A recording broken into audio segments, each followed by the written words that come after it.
오늘은 하나님의 영원하신 작정에 대해서 살펴봅니다. 그래도 우리가 제법 왔어요. 그죠? 지금 페이지 수로 지금 이제 160페이지, 170페이지 때를 이렇게 지나고 있습니다. 이 책의 한 3분의 1 정도를 지금 하고 있는 겁니다. 자, 이제 우리는 이제 지금까지는 이 하나님의 성품과 하나님의 그 속성에 대한 것들을 우리가 살펴봤죠. 지난주까지 3일째까지 해가지고요. 그러면서 이제 그렇게 우리가 살펴본 하나님이 그냥 가만히 계신 것이 아니라는 것이죠. 하나님이 무엇인가를 하셨단 말이에요. 그래서 하나님이 하신 일에 대해서 우리가 이제 살펴보려고 하는데, 하나님이 하셨다, 무엇인가를 하셨다 할 때 먼저 우리가 딱 떠오르는 게 뭡니까? 하나님이 천지를 창조하신 거, 그죠? 천지 창조에 대해서 먼저 해야 될 것 같은데, 하나님이 천지를 창조하시기 전에, 무엇인가를 하시기 전에 그 전에 먼저 하신 것이 있다라는 거예요. 그게 바로 오늘 우리가 살펴보려고 하는 이 작정교리입니다. 작정교리. 그래서 이 하나님이 작정을 하셨는데, 시간도 하나님이 창조하신 거잖아요. 그죠? 근데 작정을 하셨는데 언제 작정을 하셨느냐? 천지가 창조되기 전 영원 속에서 작정을 하신 거예요. 그래서 이 작정이 영원한 작정입니다. 그러니까 이 영원 속에서 하신 작정이기 때문에 영원한 작정이고, 또 그 작정한 것이 영원하기 때문에 또 영원한 작정이다, 이렇게 말을 할 수 있습니다. 이런 양 측면이 있죠. 그래서 이제 하나님이 실제적으로 무엇인가를 하시기 전에 이렇게 영원하신 작정을 이제 하셨다라는 것이죠. 그래서 성경은 이제 여기서 지금 이제 로이 존스 목사님이 이 작정 교리를 이제 살펴보아야 하는 그런 이유들을 몇 가지를 얘기를 합니다. 한 4가지 정도를 얘기하고 있죠. 그러면서 왜 그 창조 교리를 살펴보기 전에 작정 교리를 살펴봐야 하는가, 이거를 얘기하는데, 성경이 이거를 먼저 말을 하고 있다라는 거예요. 성경이 하나님이 실제로 창조를 시작하시기 전에 하나님의 영원하신 마음과 의도 속에서 어떤 일들을 생각하시고 결심하셨으며 결정하셨다라는 거예요. 그렇기 때문에 이 논리적으로도 이 창조에 앞서서 이 교리를 살펴보아야 한다라고 말씀을 하고 있죠. 그러면서 하나님이 일하시는 방식 혹은 방법에 대한 이 성경의 묘사를 흔히 하나님의 영원하신 작정의 교리라고 부른다라는 거예요. 그러니까 하나님이 하실 때 그냥 즉흥적으로 그냥 어떤 일들을 되어져 가는 모습 보면서 이렇게 하고 저런 식으로 하시는 것이 아니라 미리 다 계획을 하신다라는 것이죠. 계획을 하셨다라는 거죠. 영혼 속에서. 그렇게 하나님이 일하시는 방식은 항상 이런 식으로 작정을 하신 것들 안에서 일하신단 말이에요.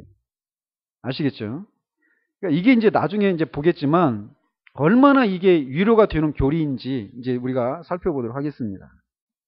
그래서 이 주제, 영원하신 작정의 교리, 이것은 우리가 지난주에 살펴봤던 것처럼 삼위일체 교리만큼이나 우리의 그런 이해를 뛰어넘는 어려운 주제라는 거예요. 왜? 시간이 시작되기 전에 있었던 영원하신 하나님, 광대하신 하나님 안에 계획되어진 일이기 때문에 우리가 그것을 다 살필 수가 없단 말이죠. 우리 이해를 할 수가 없어요. 우리 이해를 뛰어넘는 거예요. 그래서 이거는 굉장히 어려운 교리이기 때문에 이제 여러 교리책들에서 이 교리를 다루지 않는 그런 경향도 보인다라는 거죠. 그러나 이 교리를 다루어야만 하는 것은 성경에 이것을 분명히 말씀하고 있기 때문이라는 거예요. 먼저. 그래서 우리는 성경에 나와 있는 어떤 교리들 중에 우리가 어렵기 때문에 이거를 그냥 건너뛰고, 이건 내가 받아들일 수 없어, 이런 식으로 성경에 나와 있는 어떤 교리를 우리 입장에서 취사 선택할 권리가 없다라는 거예요. 성경에서 우리에게 어떤 교리들이 우리를 당황케 하고 우리가 정말 받아들일 수 없는 그런, 오늘 사실 이제 이 내용도 그런 내용들이 포함되거든요.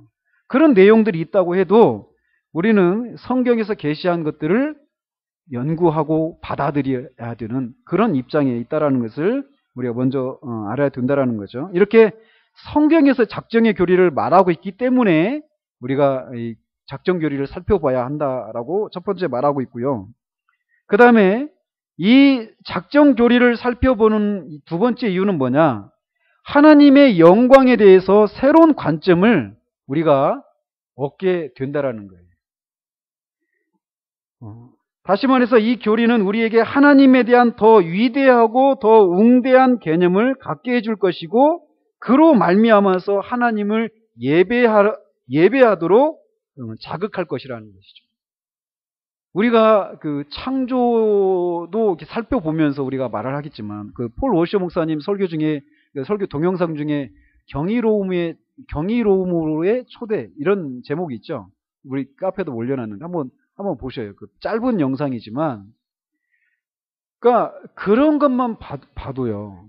그러니까 하나님이 이 아주 작은 것부터 아주 큰 것까지 그 모든 영역에 걸쳐서 그 되어져가는 모습만 보더라도 우리는 막 놀라 자빠집니다. 우리가 이해할 수가 없거든요.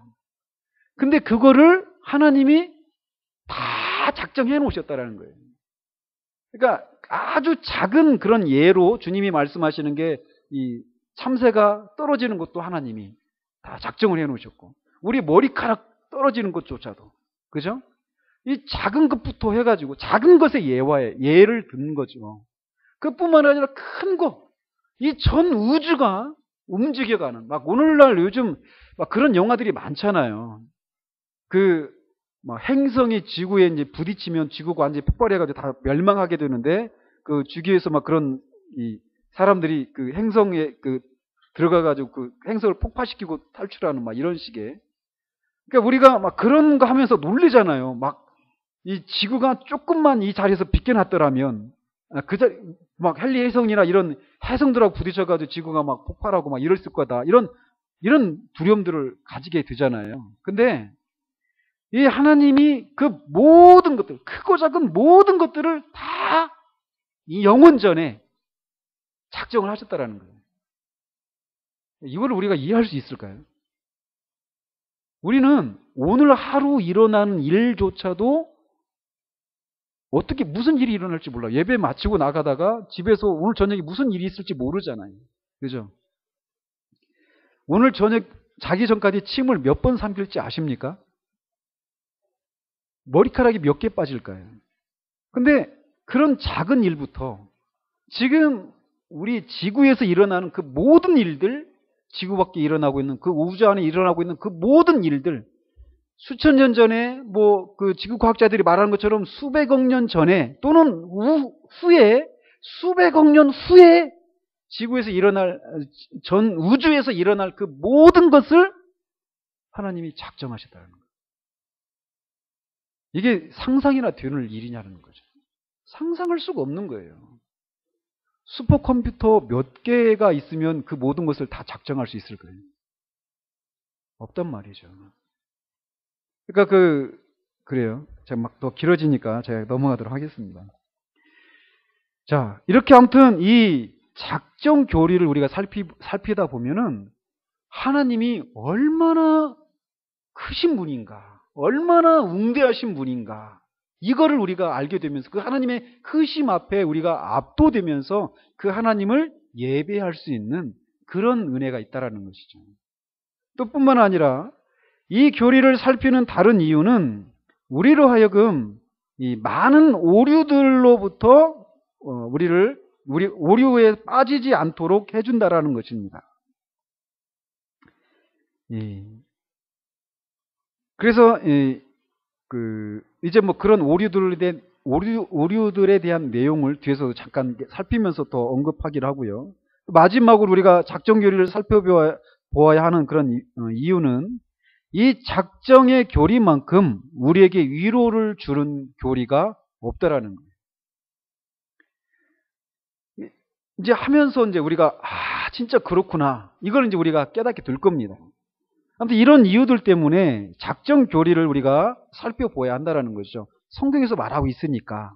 또 이것을 통해서 하나님을 예배할 수 있는, 하나님의 크심을 알고 하나님을 예배할 수 있게 되니까, 또 우리로 하여금 오류에 빠지지 않도록 해주니까, 또 하나는 이것만큼 우리에게 위로를 주는 교리가 없기 때문이다라고 말하면서, 그렇다면 이제 작정 교리에 우리가 어떤 자세를 가지고 이거를 접근을 해야 되는가, 이거를 얘기를 하고 있는데, 하나는 뭐냐면 당파심을 버리고 접근해야 한다, 이런 얘기를 하고 있어요.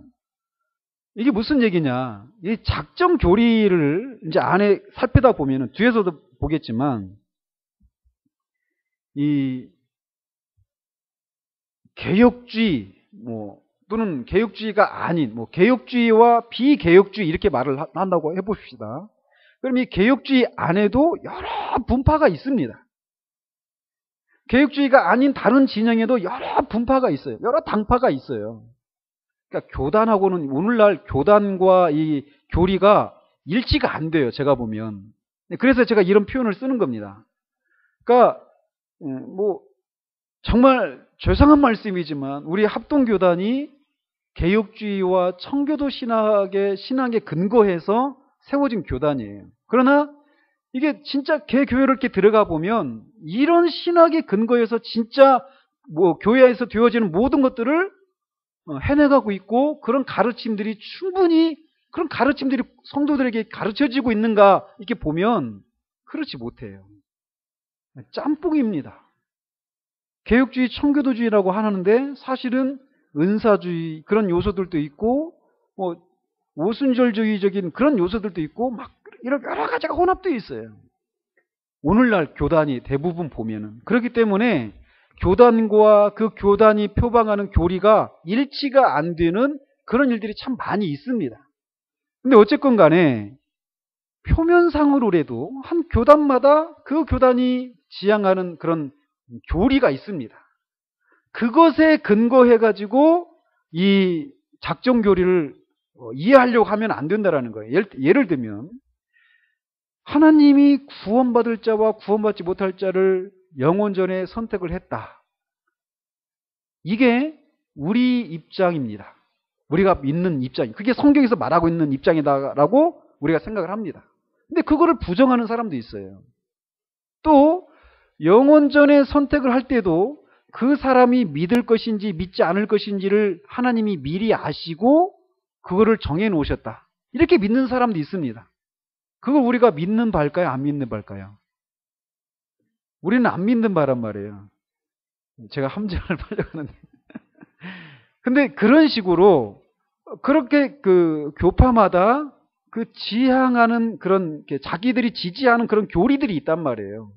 근데 그런 것에 의해서 성경에서 말하고 있는 것을 자기가 속한 당파에서, 그런 교파에서 그 지지하는 대로 성경을 억지로 이렇게 접근하려고 해서는 안 된다라는 거예요.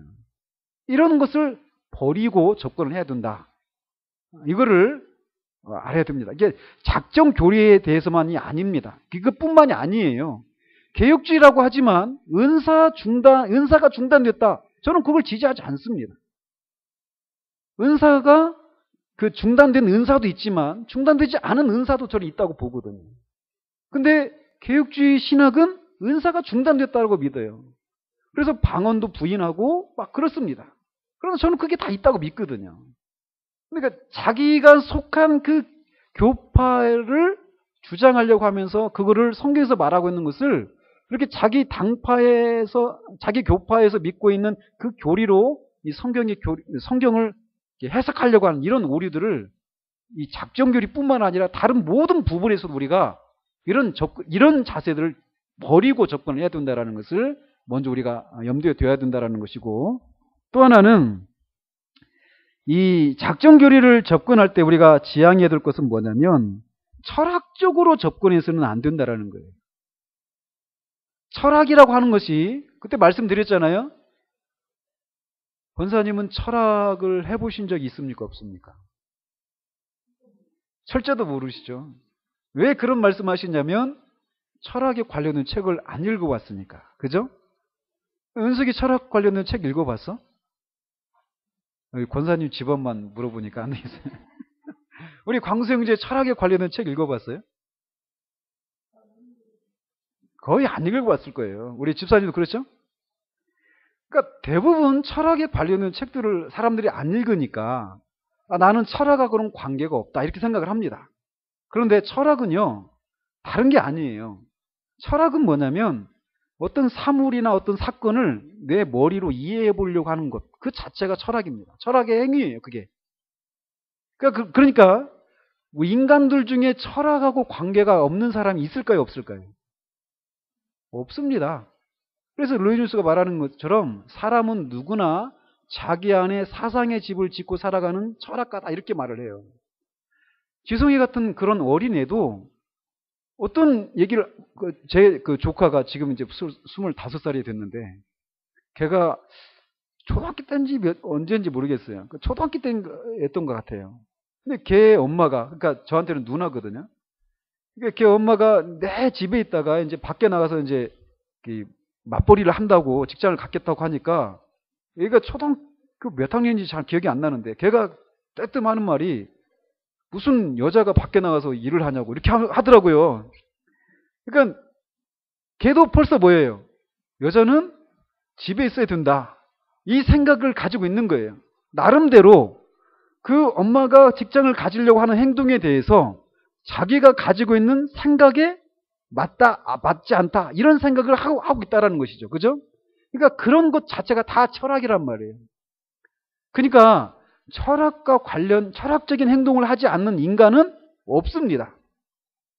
아무리 지적인 능력이 떨어지는 사람이라 할지라도 다 철학의 행동을 하는 거예요. 그 지식의 수준에서 자기 이해를 자기가 이해하려고 하는 그런 시도를 다 하기 때문에 철학과 관련이 없는 사람은 없단 말이에요. 모든 인간은 다 그러니까 철학가예요. 근데 이 작정교리도 그런 식으로 접근해서는 안 된다라는 거예요. 아까 우리가 성경 읽었잖아요. 그러니까 대뜸 아니 그러면 하나님이 왜 이렇게 다 작정해놓고 사람을 이렇게 믿을 자와 믿지 않을 자를 다 선택해놓았다는데 어떻게 사람한테 안 믿었다고 심판을 내리십니까? 이렇게 사람이 대뜸 물어본다는 얘기죠. 이게 왜 물어볼까요? 자기가 이해가 안 되는 거예요, 그게. 그러니까 그거를 따져 묻는 거예요. 근데 그런 자세를 성경에서 뭐라고 그래요? 근데 그래 그렇게 질문할 수 있는데 이건 설명합니까? 사도 바울이? 아니죠. 백기. 이거 혼내잖아요. God forbid. 막 그렇게 하잖아요. 하나님이 금지하신다라고. 그러니까 그런 철학적인 접근. 내가 이해하기가 안 되는데 어떻게 그럴 수 있어요 하면서 그거를 따져 묻는. 내 이해가 이성으로 받아들이지 않으니까 그거를 이해해 보려고 그래서 이해가 안 되니까 따져 묻는 것 같은 그런 자세를 지향해야 된다는 거예요. 지향이 아니라 지양해야 된다는 거죠. 자, 그러면서 또 그렇기 때문에 이 작정교리는 우리가 이해할 수 없는 것이 있다라는 것을 인정을 해야 돼요. 우리의 한계를 인정하는 가운데 믿음으로 접근을 해야만 합니다. 그래서 이 주제의 겸손함과 경외심 그리고 믿음을 가지고 접근해야 하며 언제든지 우리의 한계를 인정할 준비가 되어 있어야 한다라고 말합니다. 우리는 어린아이와 같은 마음으로 우리에게 계시된 것을 받아들이려는 자세로 나와야 하며 한 가지 덧붙인다면 성경에서 말하고 있는 것을 넘어서는 질문을 가지거나 그래서 성경이 멈추는 곳에 우리가 즉각 거기서 멈춰야 된단 말이에요. 성경에는 우리의 제한된 이성으로는 서로 조화시킬 수 없는 일들이 있다라는 것을 깨달아야 한다라는 거예요. 그리고 그런 것이 발견될 때 이걸 내가 기필코 알아내고야 말리라 이렇게 하면 안 된다는 거예요. 그거를 그냥 그대로 믿음으로 받아들이는 거예요. 조화를 시킬 수 없지만. 아시겠죠? 자, 그러면서 이제 작정교리의 기본 명제들 벌써 이제 마지막 문제입니다. 다 끝난 것 같죠? 근데 여기가 가장 깁니다. 첫 번째 원칙은 뭐냐? 이런 자세를 가지고 이제 접근을 해야 되는데 작정교리의 기본 명제들이 있다라는 거예요. 첫 번째 뭐냐? 하나님은 영원 전부터 그의 피조물에 대해서 변치 않는 계획을 가지고 계셨다라는 거예요. 그러니까 다른 말로 하나님께는 마지못해 하는 일이란 절대로 없다. 또 하나님의 활동들에 불확실한 것은 아무것도 없다. 왜? 모든 것을 하나님이 다 이미 정해 놓으셨기 때문에. 따라서 하나님은 결코 후회하시지 않는다라는 거예요. 하나님이 후회하신다라는 것은 뭘까요? 아, 이렇게 이럴 줄 알았는데 이게 아니네 하면서 생기는 마음이 후회하는 거잖아요. 이런 후회가 하나님께는 없다라는 거예요. 근데 가끔씩 성경에 보면 창세기 6장에도 보면 하나님이 이 사람을 지으신 것을 후회했다. 사울을 왕으로 세우신 것을 후회했다. 이런 표현이 있잖아요. 그건 하나님이 진짜 후회하신다라는 걸까요? 내가 너는 그럴 줄 몰랐는데 이런 걸까요? 그건 아니에요. 우리가 이해할 수 있는 방식으로 우리의 언어를 사용해서 그렇게 표현을 한 것일 뿐이지, 이거를 신인 동형 동성론이라고 하거든요. 그런 표현일 뿐이지 하나님이 실제로 그걸 몰랐다던가 그래서 하나님이 당황하고 후회하신다 이런 의미는 아니라는 것을 염두에 둬야 됩니다. 그 어떤 것도 하나님에게 우연이거나 우발적이거나 불확실하거나 뜻밖의 일어나는 일은 없다라는 거예요. 하나님은 창조와 사람들과 구원, 또 이 세상의 모든 삶과 이 모든 것의 마지막과 궁극적인 운명에 대한 명확한 계획과 목적을 가지고 계시다라는 거예요. 세상의 처음부터 끝까지 그 모든 과정 속에서 일어나는 모든 일들에 대해서 명확한 계획과 목적을 가지고 계시다. 하나님이 하신 모든 일, 그분이 일어나게 하신 모든 일은 그분 자신의 영원한 계획에 따른 것이고 그 계획은 고정되어 있고 확실하고 변하지 않고 절대적이라는 거예요. 이 정도 하면 여러분들이 이렇게 위로가 됩니까? 이런 내용들이? 하나님이 어때 우리가 왜 힘들까요? 우리가 삶을 살아가면서 사람들과의 관계 속에서 정말 이럴 줄 몰랐어. 어떻게 그럴 수 있어? 이런 것 때문에 힘든 거잖아요. 그죠? 자녀들과의 부모, 자녀 간에 또 부부 간에 이웃들과 친구들과 그런 선후배 모든 인간관계들 속에서 우리가 실망하고 좌절하고 하는 게 뭘까요? 그럴 줄 몰랐기 때문에 그래요. 그렇게 행동할 줄 모르니까.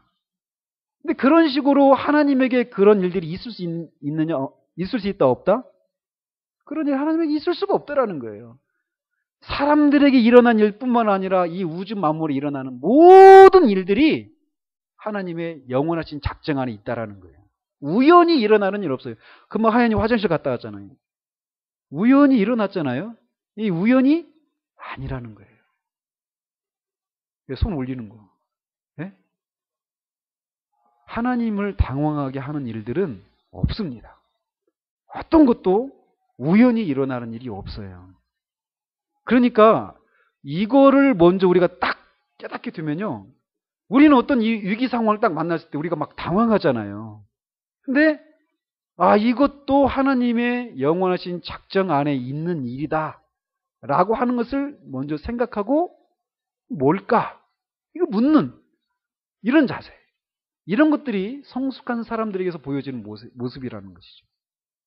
자, 그리고 두 번째 원칙은 뭐냐? 하나님의 계획은 이렇게 계획을 하셨는데 그렇게 계획을 세워놓고 그 계획이 이루어지도록 그 계획을 이렇게 어떤 결과를 계획하셨잖아요. 결과를 계획하셨는데 그 결과를 계획하셨다라면 그런 결과가 일어날 수 있도록 그 안에 있는 모든 일도 하나님이 계획하셨다라는 것을 믿어야 한다라는 거예요. 그래서 하나님의 계획은 일어나는 모든 종류의 일과 사건들을 포괄하고 결정한다 이렇게 말을 하죠. 계획을 세웠으면 그 계획이 이루어지도록 그 어떤 과정들이 필요하잖아요. 근데 그 모든 것도 어때요? 다 하나님의 계획 안에 있다라는 거예요. 하나님이 교회를 세우셨어요.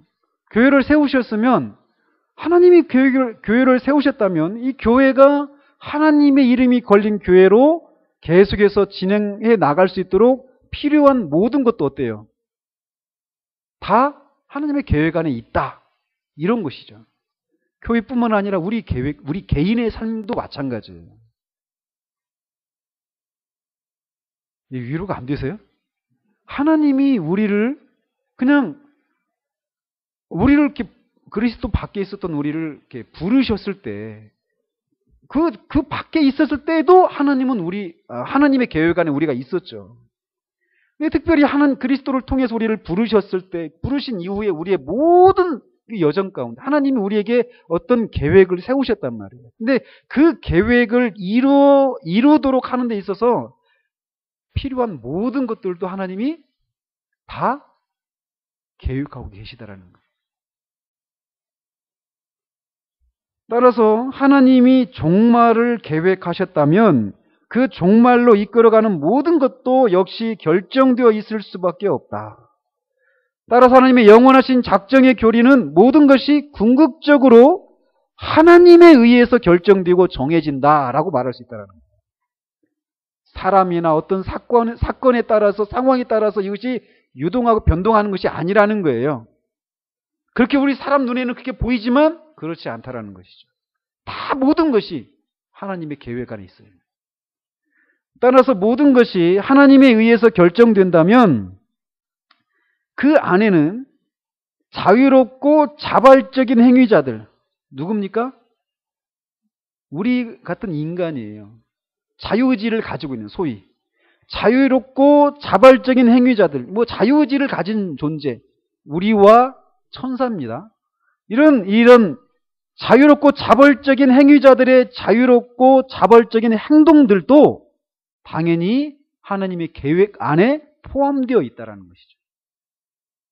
그렇지 않겠어요? 이건 너무나 당연한 귀결이죠. 그죠? 그래서 우리에게는 우연으로 보이는 사건들도 하나님이 지배하시고 통제하시고 결정하신다라는 것이에요. 그래서 잠언 16장에 보면 33절에 제비는 사람이 뽑으나 모든 일을 작정하기는 누구에게 있다? 여호와께 있느니라, 이렇게 말씀하셔요. 우연히 제비 뽑은 것 같지만 그렇게 모든 일을 작정하시는 분은 하나님, 결국 여호와 하나님이시라는 거예요. 참새 2마리가 한 앗사레온에 팔리지 않느냐. 그러나 너희 아버지께서 허락하지 아니하시면 그 하나도 땅에 떨어지지 아니하리라.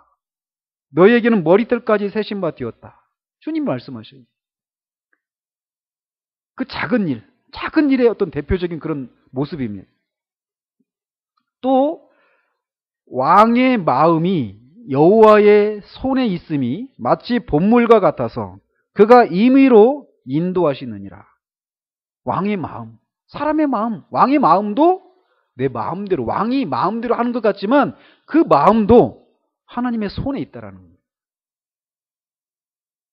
또 에베소서 2장 10절에도 우리는 그의 만드신 바라 그리스도 예수 안에서 선한 일을 위하여 지으심을 받은 자니 이 일은 하나님이 전에 예비하사 우리로 그 가운데서 행하게 하려 하심이니라. 우리가 그의 만드신 바다라고 말씀하고 있어요. 너희 안에 행하시는 이는 하나님이시니 자기의 기쁘신 뜻을 위하여 너에게 소원을 두고 행하게 하신다.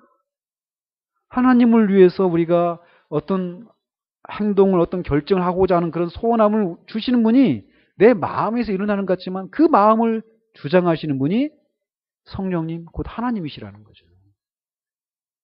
심지어는 악한 행동도 하나님의 손 안에 있다라는 거예요. 이런 부분들이 우리가 잘 이해가 안 되는 부분이죠.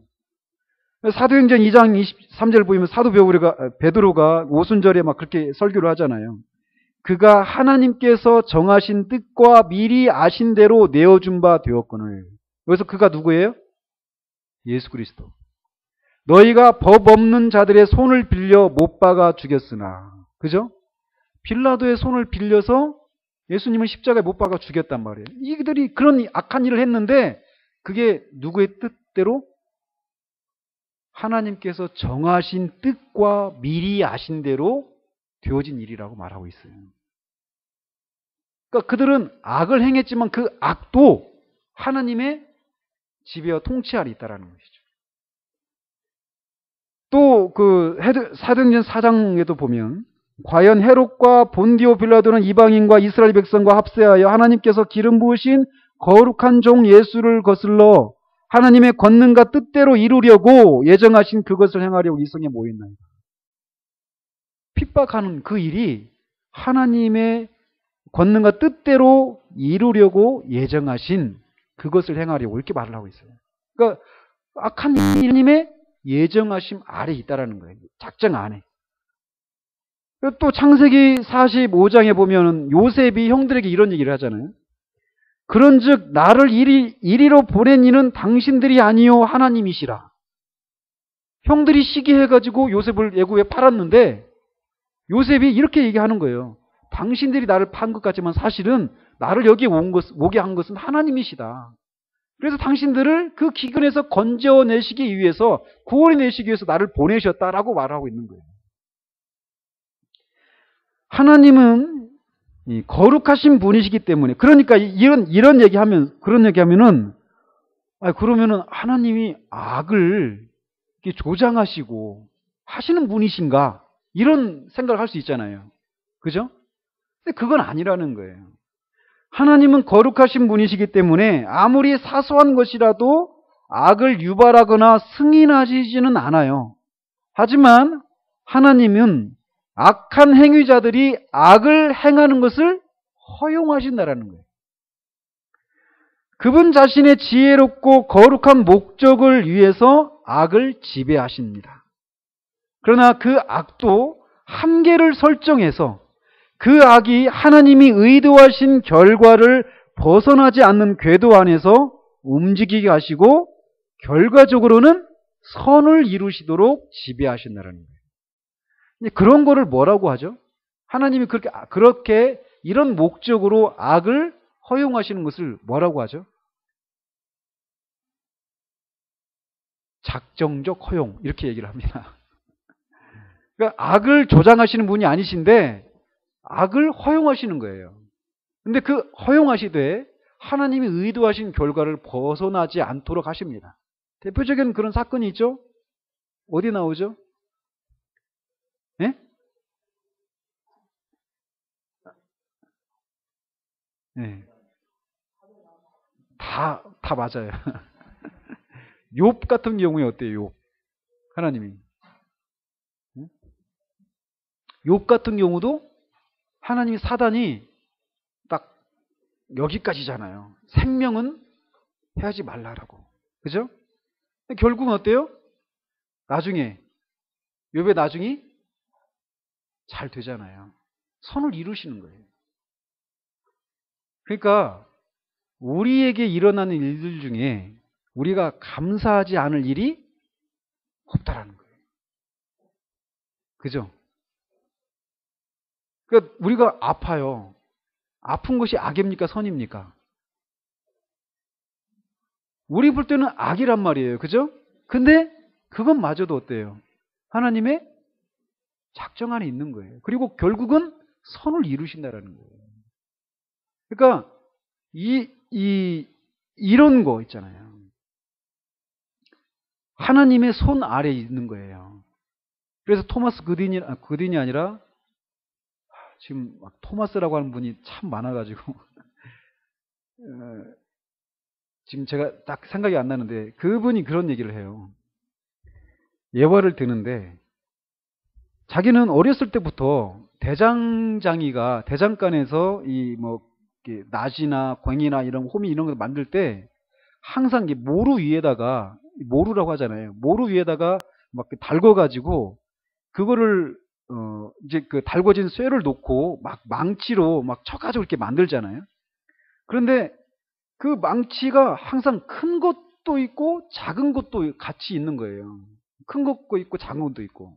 근데 그 큰 것은 어디다 쓰고 작은 것은 어디다 쓰는지 그걸 잘 몰랐었는데 큰 거는 일단은 막 큰 틀을 이렇게 만들고 작은 것은 세세하게 이제 그런 것들을 만든다라는 것이죠. 그런 거를 얘기하면서 하나님께서 우리를 이렇게 빚으실 때, 막 연단하실 때, 그 쇠를 불 속에다 집어넣는 것처럼 우리를 이렇게 연단하실 때, 우리를 그 연단의 모루에다 놓고 막 연단하실 때, 그때 또 사단이 우리를 막 우리에게 고난이 오도록 사단이 막 옆에서 그 애를 쓴다라는 것이죠. 그런데 하나님께서는 그렇게 표현을 해요. 그분이 사단은 우리를 고통스럽게 하려고 땀을 뻘뻘 흘리면서 애를 쓰는데 하나님은 그 사단을 사용하셔서 결국 선을 이루신다. 이렇게 얘기를 해요. 위로가 안 되세요? 그러니까 사단은 막 애써가지고 우리를 힘들게 하려고 막 사람들로부터 경제적인 문제로 어떤 질병의 문제로 우리를 막 고난을 겪게 하는데 결국 그 사단도 하나님의 손 아래 있다라는 거예요. 그러니까 우리에게 일어나는 일들 중에 하나님이 악한 행동조차도 하나님의 손 아래 있다. 이것이 우리에게 얼마나 큰 위로가 되느냐라는 거예요. 그렇지 않아요? 그러니까 다만 우리는 뭐냐? 그런 상황이 올 때 그 자체가 난 병이 좋아. 이건 정신병자죠. 나는 가난한 것 좋아. 이거 정신병자예요. 사람들한테 고난받는 거야. 그거 좋다고 하는 사람들은 다 정신병자예요. 그리스도인은 결코 영적인 그런 메조키스트가 아니에요. 영적인 어떤 막 학대를 받는 것을 쾌감으로 느끼는 이런 정신 이상자들이 아니란 말이에요. 그것 자체가 좋은 건 아니에요. 왜 좋은가? 왜 감사한가? 그것을 통해서 하나님이 결국 선을 이루실 것이라고 하는 것이 있기 때문에 그 상황 가운데서 감사가 있는 거죠. 그죠? 그래서 이 대표적인 예가 유다의 배반입니다. 유다의 배반. 그죠? 그래서 어떤 사람들은 정신 나간 소리를 하죠. 유다가 만약에 예수님을 배반하지 않았으면 예수님이 십자가에 못 박히지 않게 될 것이고 결국 죄인들이 구원받는 일들이 일어나지 않을 건데 왜 유다한테만 그래? 옛날 그 어떤 모 대통령이 왜 나만 갖고 그래? 막 이렇게 하잖아요. 왜 나만 가지고 그래? 유다가 하면서 유다를 막 변호하려고 하는데 그 정신 나간 소리죠. 유다의 그 죄는 분명히 죄예요. 그러나 그런 것을 통해서 하나님은 생각지도 못한 선을 이루시는 거예요. 요셉의 형들이 막 질투심 때문에 형들을 막 그렇게 형들이 그 요셉을 애굽으로 팔아버렸는데 그것을 통해 가지고 그 형들과 요셉의 가족들을 구원해 내시는 거예요. 그래서 요셉이 그렇게 얘기하잖아요. 당신들은 나를 해하려 하였으나 하나님은 그것을 선으로 바꾸사 오늘과 같이 많은 백성의 생명을 구원하게 하시려 하였다라고 말하잖아요. 우리에게 이런 시각들이 필요합니다. 지금 당장은 그게 뭔지 몰라요. 우리에게 일어나는 이 악한 것 같은 그런 상황들이 당장 뭔지 몰라요. 그러나 그 상황도 하나님의 손 아래에 있다라는 걸 우리가 생각하면서 이게 뭔가 하나만 묻고 기다리는 거예요. 그냥 막 울고불고 하는 것이 아니라 그 상황 가운데서 뭡니까 하나님 묻는 거죠. 결국 그리고 하나님은 그것을 선으로 바꾸신다라는 거예요. 그리고 하나님의 작정은 무조건적이고 주권적이다라는 거예요. 이게 무슨 말이냐? 하나님의 작정을 하시는데 인간의 행동에 의해서 하나님의 작정이 좌우되지 않는다라는 거예요. 대표적인 예가 아까 말씀드린 것처럼 알미니안들이 얘기하는 거예요. 소위 이제 예지라고 말을 하거든요. 예지 예정이라고 말을 해요. 뭐냐? 하나님이 미리 아시고 인간들이 어떻게 행동하실지를 미리 아시고 그렇게 정해 놓으셨다라는 거예요. 그게 아니라는 거죠. 무조건적이라는 거예요. 이게 무슨 말이냐? 하나님이 구원받을 자를 정해 놓으셨어요. 근데 그것이 2009년 여름에 강혜수 집사님이 그렇게 변화를 받을 것을 하나님이 미리 아시고 영혼전에 작정을 하신 게 아니라는 거예요. 하나님은 그냥 인간의 그런 선택, 인간의 결정, 이런 어떤 상황의 변화, 이런 것들에 의해서 미리 그걸 아시고 결정하는 것이 아니라 무조건적이라는 거예요.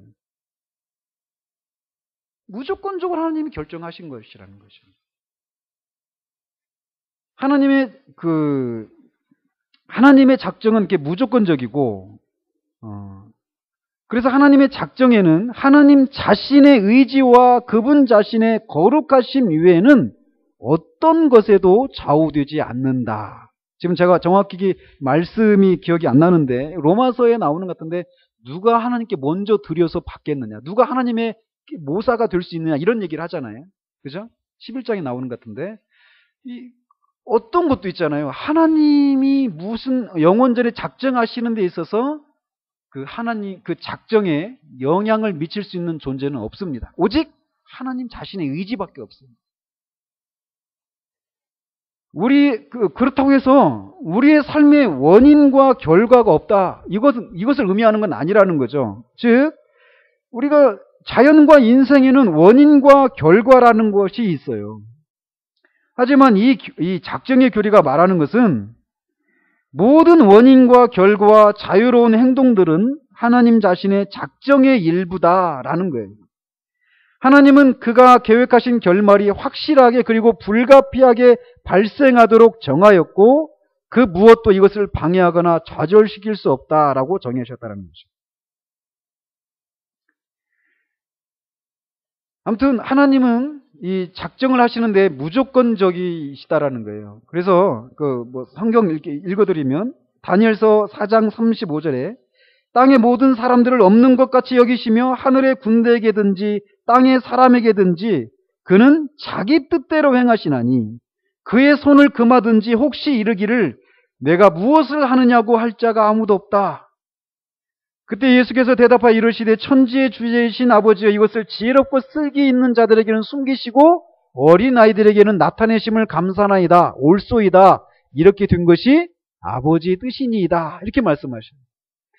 에베소서 1장 5절에서는 그 기쁘신 뜻대로 우리를 예정하사 우리를 예수 그리스도로 말미암아 자기의 아들들이 되게 하셨다. 우리가 하나님의 아들 예수 그리스도 하나님의 아들들이 되게 하신 것은 우리가 믿을 것인지 안 믿을 것인지를 보시고 미리 아시고 믿을 것이라고 하는 믿는 그런 선택을 할 사람들을 예수 그리스도로 말미암아 하나님의 아들들로 삼으신 것이 아니라 그 기쁘신 뜻대로 오직 하나님의 뜻대로만 우리를 예정하셨다라는 거예요. 그래서 대표적인 아까 그 로마서 9장에 있는 것처럼 그 자식들이 아직 나지도 아니하고 무슨 선이나 악을 행하지 아니한 때에 택하심을 따라 되는 하나님의 뜻이 행위로 말미암지 않고 오직 부르시는 이로 말미암아 서게 하려 하사 리브가에게 이르시되 큰 자가 어린 자를 섬기리라 하셨나니 기록된 바 내가 야곱은 사랑하고 에서는 미워하였다 하신과 같으니라. 에서와 야곱이 태어나기도 전에 아니 임신조차 되기 전에 하나님은 에서가 아니라 야곱을 택하셨다라는 거예요. 그들의 행위와 전혀 상관이 없다라는 것이죠. 하나님의 목적은 무조건적이고 또 뿐만 아니라 절대적으로 주권적이라는 거예요.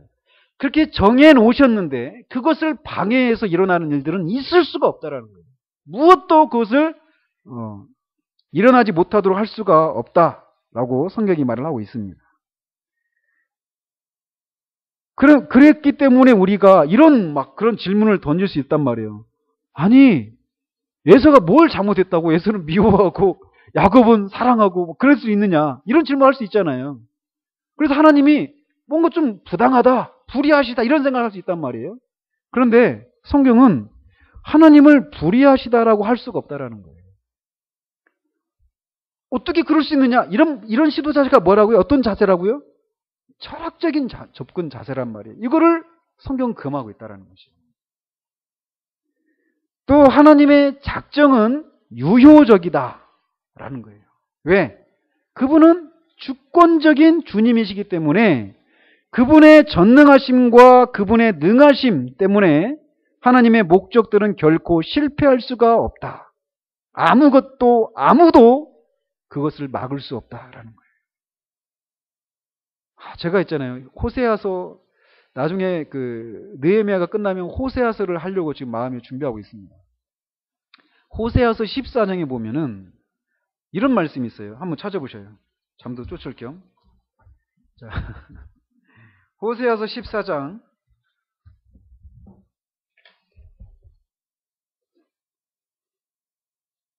4절 한번 읽어보도록 하겠습니다. 제가 가진 성경 1268쪽에 있습니다. 호세아서 14장 4절 시작. 내가 그들의 반역을 고치고 기쁘게 그들을 사랑하리니 나의 진노가 그에게서 떠났음이니라. 아멘. 이게 이제 그리스도 안에서 우리 신자들에게 되어질 그 복이 이런 건데, 여기서 주목해야 될 단어가 이거예요. 기쁘게 그들을 사랑하리니, 이렇게 되어 있습니다. 영어로 보면 이렇게 되어 있어요. 기쁘게가. 어떻게 되어 있을까요? 우리 얼마 전에 토익을 보고 온 우리 여기서 말하는 기쁘게가 어떤 영어 단어로 사용되어 있느냐면, 물론 이제 번역본마다 좀 다르지만 NIV 성경에 이렇게 되어 있습니다. 프릴리. 프리가 뭡니까? 프리가 자유죠. 그러니까 프릴리 하니까 자유롭게. 이 의미가 좀 전달되십니까? 하나님이 이 반역한 사람들, 배역한 사람들을 돌아오게 하고 그들을 고치고 그들을 사랑할 것인데, 어떻게 사랑한다? 기쁘게, 자유롭게. 저는 이 단어를 읽으면서요, 제 안에서 찬양이 터져 나오는 거예요. 하나님이 돌아온 백성들을 고치시고 그들을 사랑하시는데, 하나님이 자유롭게 사랑하시고 고치시겠다는 거예요. 돈이 있잖아요. 한 100조 정도 가지고 있으면 우리가 자유롭게 쓰지 않겠어요? 그죠? 그런 의미입니다. 그러니까 자유롭게, 어떤 사람이 자유롭느냐면 자기가 가지고 있는 그 능력이든지 재산이든지 그게 뭐든지 간에 그게 무한한 사람들에게만 자유롭게라고 하는 말을 쓸 수 있는 거예요. 그죠? 하나님이 이 단어를 통해서 하나님이 주권적인 분이시다라는 것을 말해주는 거예요. 하나님이 우리를 그리스도 안에서 부르시고 우리를 그리스도를 닮은 사람으로 변화시키시게 하시겠다는 거예요. 그런 사람으로 우리를 빚어가시겠는데, 그런 우리를 보면서 사탄이 옆에 와가지고, 아니 하나님 제가 있잖아요, 그 옛날에 그 여름에 했던 일이 있잖아요 하면서 들이댄단 말이에요. 어떻게 그런 사람을 어떻게 사랑할 수 있어요? 그렇게 얘기할 때 하나님이 치워버린다는 거예요. 자유롭게. 어떤 것도 하나님이 하시고자 하시는 것을 방해할 수 없다는 거예요. 왜? 하나님은 주권자시니까. 모든 권세가 하나님께 속해 있으니까. 하나님은 전능하신 분이시니까. 하나님 모든 능력이 그분에게 있기 때문에 하나님이 못하실 일이 없고, 그것을 하시려고 하실 때 누구도 방해할 수가 없다는 거예요. 하나님이 자유롭게 사랑하시겠다는 겁니다. 그러니까 그 안에는 우리도 포함됩니다. 우리의 이 지긋지긋한 불순종, 이런 것조차도 하나님이 하시고자 하시는 것을 방해할 수 없다. 이런 표현까지도 적용할 수 있어요. 두렵지만.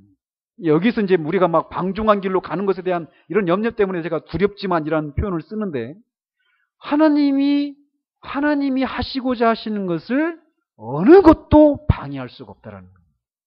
하나님의 작정은 유효하다라는 거예요. 주권자이시니까. 위로가 안 되셔요? 하나님이 하시려고 하시는 일들은 반드시 이루어집니다.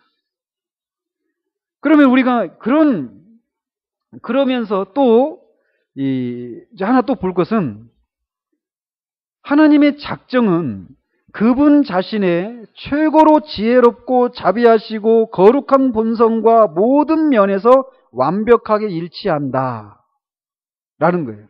하나님이 작정하시는 것은 우리가 지금까지 살펴봤던 그런 성품과 일치하지 않는 그런 작정은 하시지 않는다라는 거예요.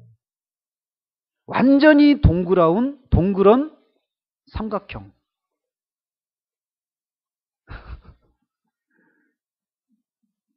있습니까? 없습니까? 없죠? 그러니까 말은 그럴싸하잖아요. 완전히 둥그런 삼각형. 있을 수가 없어요. 그거 있을 수가 없는 것처럼 하나님의 성품에 벗어나서 무슨 일인가를 작정하시지 않는다라는 거예요. 이것도 얼마나 우리에게 위로가 되는지 몰라요. 그러니까 우리가 지금 하나님의 성품 다 살펴봤나요? 좀 시간을 가지고 보셔요. 막 급하게 하시지 않아도 돼요. 그런 성품을 아는 것이요, 얼마나 우리에게 큰 힘인지 몰라요. 이것과 연결을 시켜보셔요. 하나님은 복되심, 하나님의 복되심 우리 살펴봤죠. 하나님의 선하심. 그 하나님이 작정을 하셨는데 그 하나님이 복되신 분이시고 선하신 분이셔요. 지혜로우신 분이셔요. 근데 그 부분, 그런 모든 일이 그런 하나님의 작정 안에서 일어나요. 근데 우리는 선한 일 같지가 않아요. 우리에게 일어난 어떤 상황이. 예? 근데 성경은 하나님은 결코 하나님의 성품에 벗어나서 무슨 일을 작정하시지 않는다라는 거예요. 지금 당장은 우리에게 악하게 보이고 이게 빨리 우리에게서 벗어나는 것이 선인 것 같지만 그 일조차도 하나님의 작정 아니, 하나님의 성품을 벗어난 일이 아니라는 거예요. 선하시고 복되시고 지혜롭고 이런 하나님의 작정의 안에서 일어나는 일이라는 것이 우리가 어떤 이 악한 것 같은 상황에 우리가 있을 때 얼마나 우리에게 위로가 될 수 있느냐라는 거예요. 그 과정을 통해서 우리를 점점 하나님을 더 많이 계시해 주시는 거예요. 우리 있잖아요. 아는 것만큼 삽니다. 모르는 건 살 수가 없어요. 그죠? 아는 것만큼 사는 거예요. 이런 과정을 통해서 하나님이 우리에게 하나님을 알려주시는 거예요. 그러니까 많은 사람들이 어떤 어려움을 겪으면 막 세게 막 소나무 뿌리 뽑듯이 막 그렇게 기도했더니 하나님 응답하셨다. 저는 그런 얘기를 듣고 별로 그런 기적도 많이 경험하지 못하지만 그런 것을 듣고 별로 그렇게 동하지 않아요. 좋습니다. 근데 그것을 통해서 뭘 깨달았느냐라는 거예요. 가지고 똑같은 어려움을 겪으면 또 기도에 올라가가지고 소나무 뿌리 뽑고 막 기도해가지고 뭔가 얻어내고 그 정도가 아니라는 거예요. 하나님은 그 모든 것을 통해서 하나님을 우리에게 알려주시는 거예요. 그러니까 그런 과정들이 우리 가운데 있어야 된다라는 거죠. 자꾸 그냥 그러니까 기도 응답에 대한 경험이 많은데 이 하나님을 아는 지식과 잘 연결이 안 되는, 그래서 어떤 일어나는 일들을 보면서 이 진리를 가지고 분별하고 한 이런 것이 부족한 사람들을 보잖아요. 그죠? 기도 참 열심히 하고 기도 가운데 놀라운 것들을 경험한 것도 있어요. 그게 사실이란 말이에요. 근데 분별력이 없어요. 이런 것 때문에 그런 거라는 거죠. 그런 것을 통해서 하나님을 알아야 된다는 거죠. 하나님을. 자, 그래서 이렇게 하나님이 하신 일과 하실 일 모든 것은 그분의 성품을 벗어나서 일어나지 않는다라는 거예요. 그래서 우리가 이런 질문, 그래서 우리가 그런 생각 하잖아요. 그러면은 하나님은 왜 죄를 이 세상에 들어오게 하셨을까? 이런 질문이 있잖아요. 네? 그런 생각 할 수 있잖아요. 그것에 대해서 우리는 모른다라고 말을 해야 된다는 거예요.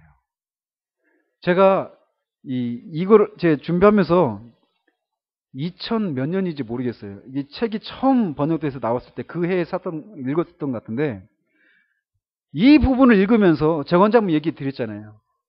최초의 죄의 기원은 뭘까? 하나님은 선하신 분이신데 어떻게 죄를 만드셨다라고 말할 수는 없을 것 같고, 모든 것은 다 만들어졌는데, 그러면 죄도 누군가가 만들었을 건데, 하나님이 그럼 죄도 창조하셨나? 그럼 막 불경한 생각이잖아요. 그러니까 막 두려운 거예요. 그러다가 기착관에서 읽었어요. 기착관에서. 이 부분. 죄를 하나님이 그럼 창조하셨는가? 이거 대해서 로이드 존스는 모른다라고 얘기한다라는 거예요. 저 그 대답을 듣고 막 찬양이 터져 나오더라고요. 모릅니다. 분명한 것은 하나님의 이 성품과 절대 모순된 방식으로 모순된 것들을 작정하지 않으셔요. 그런데도 왜 하나님은 죄를 허용하시기로 결정하셨는가? 모른다라는 거예요. 아까 말씀드렸죠. 우리가 이해하지 못하는, 우리의 이해를 뛰어넘는 그런 것들이 있을 때 우리에게 필요한 자세가 뭐예요? 한계를 인정하는 거예요. 겸손히 받아들이는 거예요. 네, 이것을 끝장내고 말기라. 그러다 끝장납니다. 그래서 칼빈이 그런 얘기를 했다고 그래요. 정확한 이것과 관련된 질문인지 모르겠지만 어떤 사람이 자꾸 옆에 와가지고 이런 식의 질문을 막 하니까 그러면 그때 하나님은 뭐 하고 계셨습니까? 막 이런 질문을 이제 막 하니까 칼빈이 그렇게 대답을 했다고 그래요. 당신같이 쓸데없는 것에 관심을 가진 사람을 묻기 위해서 지옥을 만들고 있었다. 칼빈 답죠. 저는 그런 얘기 못해요. 맞을까봐. 그러니까 우리가 하나님께서 계시해 준 거기까지만 가야 되는 거예요. 그 지점을 넘어서려고 하면 2단, 3단이 나오는 거예요. 그래서 우리의 머리는 시원하죠. 다 설명이 되니까. 다 설명이 되니까. 근데 성경에서 말하는 그런 가르침이 아닐 수 있다는 거예요. 그러나 분명한 것은 하나님의 작정은 그분의 성품과 완벽하게 일치하는 그런 작정이라는 것을 우리가 믿음으로 붙들어야 한다는 것입니다. 또 여기서 이제 또 어려움이 이제 오는데 뭐냐면 하나님이 작정을 하셨는데 그의 모든 것을 작정하셨지만 그의 작정은 자유로운 행위자들의 자유로운 행위들을 부인하지 않는다. 아까도 앞에서 봤죠. 자유의지를 가진 우리 인간의 행동도 하나님의 작정 안에 포함된다 이렇게 말했잖아요. 자, 이 두 가지를 어떻게 조화를 시킬 수 있는가? 여기에서 이제 막 어려움이 나오는 거예요. 하나님이 분명히 우리에게 자유의지를 허락해 주셨잖아요. 그죠? 만약에 이거를 하나님이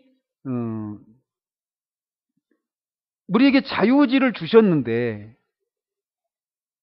만약에 하나님이 우리가 지금 제가 침을 삼켰어요. 이런 것까지도 하나님이 다 작정을 하셨다라면 성경에 따르면 이것도 다 작정을 하신 거잖아요. 그죠?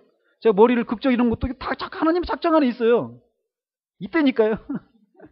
근데 그렇게 되면은 우리는 뭐가 됩니까? 네? 로봇가 되는 거예요.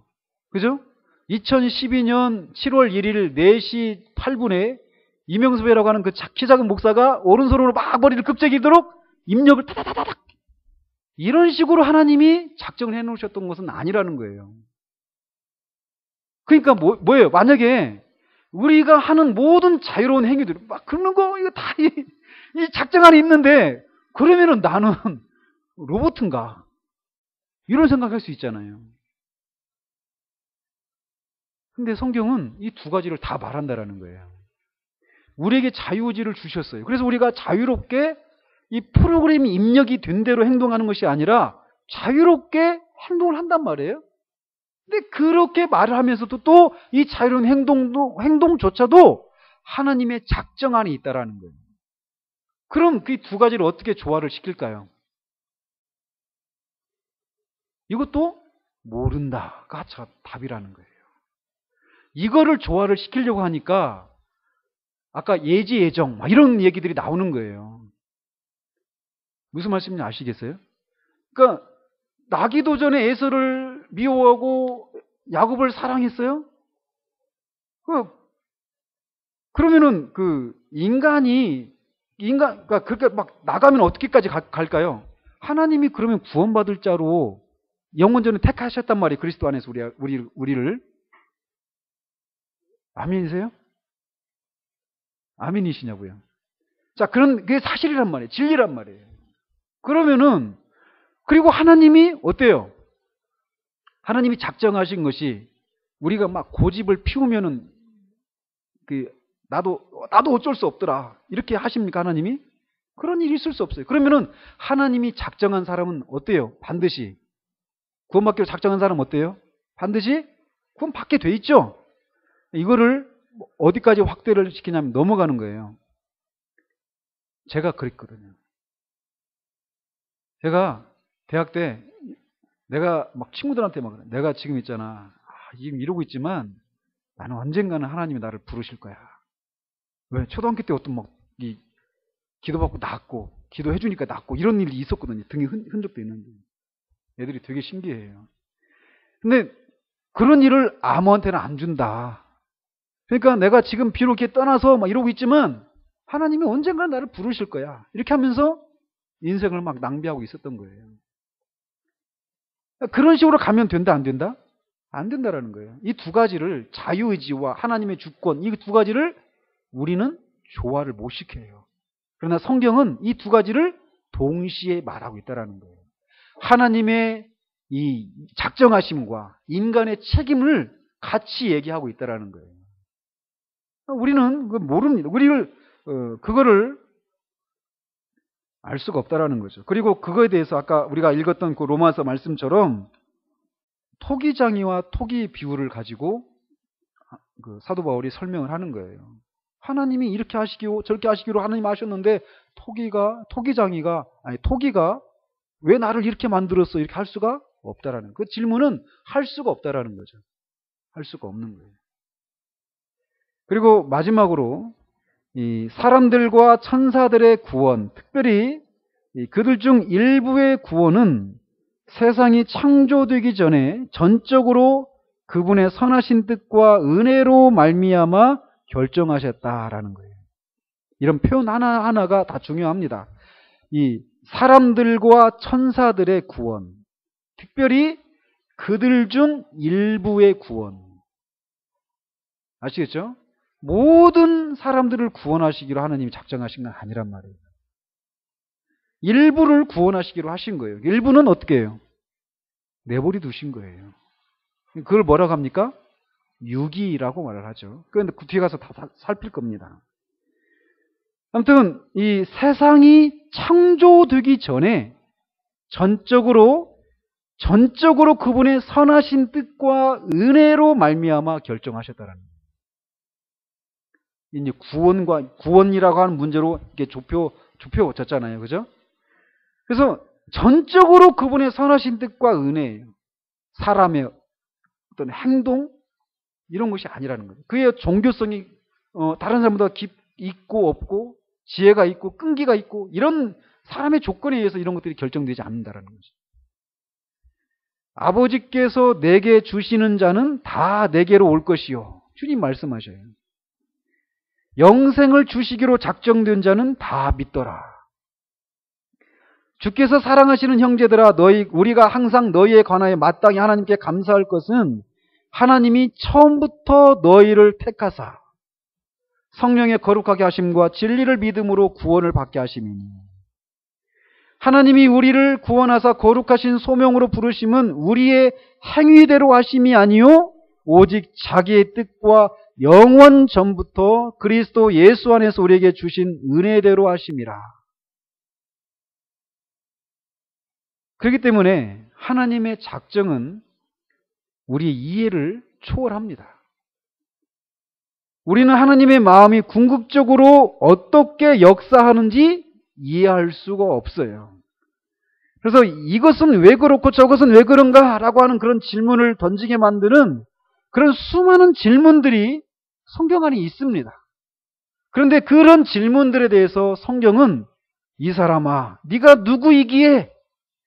라고 이런 질문들을 차단하고 있다는 거예요. 우리가 영광 가운데 들어가기까지 궁극적인 이해를 우리는 보류하고 이 시간 속에서 하나님은 언제나 스스로에게 일관성이 있으심을 믿고 하나님이 그의 영원하신 작정과 창세전에 결정하신 일들에 대해서 명백하게 말씀하신 것을 받아들이는 것이라는 거예요. 우리가 할 일은. 그리고 무엇보다도 우리의 구원이 하나님의 결정 때문이며 우리에 대해 결정하신 일들은 확실하고 안전하고 틀림이 없다는 사실을 깨달아야 한다라고 말하고 있습니다. 창세 전에 우리가 이 세상에 태어나서 1900 몇 년, 2000 몇 년도에 예수님을 믿고 예수님의 어린 양 생명책에 우리 이름이 그때 기록된 것이 아니라 창세 전에, 우리가 있기도 전에 하나님의 마음 안에 우리가 있을 때 이미 이런 구원이 이미 결정되었다라는 거예요. 이거 이해할 수 있습니까? 우리 이해할 수가 없어요. 그런 성경이 우리에게 이것을 분명하게 말하고 있다는 거예요. 그러면 이렇게 이미 영원전에 하나님이 작정하신 일들이 우리 살펴본 것처럼 변동이 될 수 있습니까? 마지막으로 그 한 부분만 읽죠.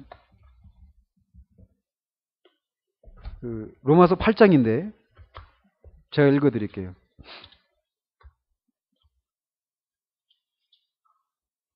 자, 내가 확신하노니 사망이나 생명이나 천사들이나 권세자들이나 현재 일이나 장래 일이나 능력이나 높음이나 기쁨이나 다른 어떤 피조물이라도 우리를 우리 주 그리스도 예수 안에 있는 하나님의 사랑에서 끊을 수 없으리라. 왜? 하나님으로부터 우리를 향한 하나님의 사랑을 끊을 수 있는 존재는 하나님보다 큰 존재입니다. 그렇죠? 하나님보다 큰 존재는 없습니다. 그렇기 때문에 이런 일은 일어날 수가 없어요. 그게 심지어 우리의 죄 때문에라도 이런 일은 일어날 수가 없다라는 거예요. 그러니까 우리 구원의 확신이요, 신앙이 있잖아요. 그냥 열심히 기도하고 열심히 봉사하고 막 이렇게 하면 되는 게 아니에요. 우리가 믿는 하나님이 어떤 분이신지를 분명히 알고 있어야 돼요. 그리고 그 하나님이 그런 하나님이시기 때문에 하신 일들이 무엇이고 그렇기 때문에 하신 일들이 어떻게 될 것인가를 분명히 아는 데에서 우리의 신앙 행위들이 나오는 것이에요. 그리고 한 번도 우리가 경험하지 못한 상황들을 만날 때마다 그런 하나님이 하신 일들을 그런 상황에 적용하는 거예요. 이게 신앙이라는 거예요. 이게 믿음이라는 거예요. 그래서 영원하신 작정, 하나님이 이 작정하신 일이, 이 영원하신 작정을 우리가 자꾸 묵상하셔요. 그러면 우리가 상황을 뛰어넘는 그런 주님만이 주실 수 있는, 아직 끝나지도 않은 상황들을 끝난 것처럼 승리를 쟁취하는 삶을 살 수 있다는 거예요. 기도하겠습니다.